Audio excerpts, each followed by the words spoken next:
Greater Bengaluru ವಿಚಾರವಾಗಿ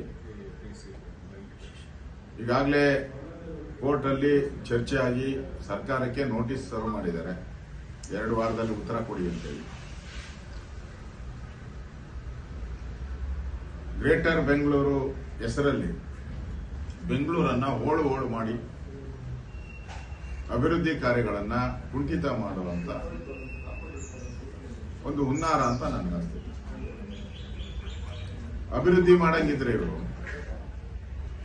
ಹಣ ಬಿಡುಗಡೆ ಮಾಡಬೇಕಾಯಿತು, ಪ್ರಾಜೆಕ್ಟ್ಗಳು ಅನೌನ್ಸ್ ಮಾಡಬೇಕಾಯಿತು. ಅದೇನು ಮಾಡಿಲ್ಲ. ಹಣ ಬಿಡುಗಡೆ ಮಾಡಿಲ್ಲ ಬೆಂಗಳೂರಿಗೆ. ಕಳೆದ 2 ವರ್ಷದಲ್ಲಿ ರಸ್ತೆಗಳೆಲ್ಲ ಹಾಳಾಗೋಗಿದೆ, ಕಸದ ರಾಶಿ ಬಿದ್ದಿದೆ, ಆಸ್ಪತ್ರೆಗಳಲ್ಲಿ ಔಷಧಿ ಇಲ್ಲ, ಇರೋ ಗುತ್ತಿಗೆ ಟೀಚರ್ಸ್ನೆಲ್ಲ ಅಲ್ಲಿಂದ ಹೊರ ಹಾಕಕ್ಕೆ ಆದೇಶಗಳನ್ನ ಮಾಡ್ತಾ ಇದ್ದಾರೆ ಕಾರ್ಪೊರೇಷನ್ ಅಲ್ಲಿ.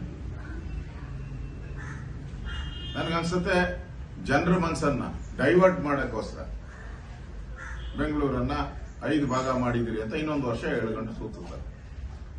ಜನ ಅದರಲ್ಲೇ ಇರಲಿ, ಅಭಿವೃದ್ಧಿ ಕಾರ್ಯ ಕಡೆ ಗಮನ. ಅಭಿವೃದ್ಧಿಯ ಫೇಲ್ಯೂರಿಂದ, ಬೆಂಗಳೂರಿನ ಅಭಿವೃದ್ಧಿ ಫೇಲ್ಯೂರಿಂದ ಈ ಒಂದು 5 ಭಾಗದ ವಿಚಾರವನ್ನ ಮುನ್ನೆಲೆಗೆ ತಂದಿದ್ದಾರೆ. ಅವರಿಗೆ ಚುನಾವಣೆ ಮಾಡಿದ್ರೆ, ಒಟ್ಟಾರೆ ಬೆಂಗಳೂರು ಚುನಾವಣೆ ಮಾಡಿದ್ರೆ ಅವ್ರು ಗೆಲ್ಲಲ್ಲ ಅಂತ ಅನ್ಸ್ಬಿಟ್ಟಿದೆ. ಯಾಕಂದ್ರೆ ಇವರು ಏರ್ಸಿರೋ ಟ್ಯಾಕ್ಸ್ಗಳು ಏನು ಬಿಟ್ಟಿಲ್ಲ.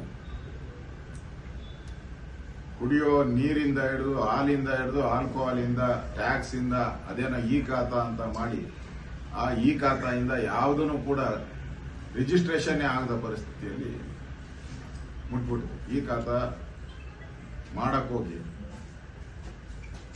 ಜನ ಗೊಂದಲದಲ್ಲಿ ಸಿಕ್ಕಾಕೊಂಡಿದ್ದಾರೆ. ಸೊ ಇದನ್ನ ಡೈವರ್ಟ್ ಮಾಡಕ್ಕೋಸ್ಕರ ಈ ಒಂದು 5 ಕಾರ್ಪೊರೇಷನ್ ಅನ್ನ ಮಾಡ್ತಾ ಇದ್ದಾರೆ. ಇದು ರಾಜಕೀಯ ಪ್ರೇರಿತ. ಕಾಂಗ್ರೆಸ್ಸಿನ ಚುನಾವಣಾ ಗೆಲುವಿಗೆ ಏನ್ ಮಾಡಬೇಕು ಅಂತ ವಾಮ ಮಾರ್ಗಗಳನ್ನು ಹುಡುಕುವಂತ ಒಂದು ವಿಭಾಗಗಳನ್ನ ಮಾಡ್ತಾ ಇದ್ದಾರೆ. ಒಡೆಯೋದನ್ನ ವಿರೋಧ ಮಾಡ್ತೀರಿ, ಬೆಂಗಳೂರನ್ನ ಹೋಳು ಮಾಡೋದನ್ನ ವಿರೋಧ ಮಾಡ್ತೀರಿ, ಬೆಂಗಳೂರಿನ ಅಭಿವೃದ್ಧಿಯನ್ನ ಹಾಳು ಮಾಡಿರುವಂತ ಕಾಂಗ್ರೆಸ್ಗೆ ವಿರೋಧವನ್ನ ವಿಧಾನಸಭೆಯಲ್ಲಿ ನಾವು ಮಾಡೇ ಮಾಡ್ತೀವಿ.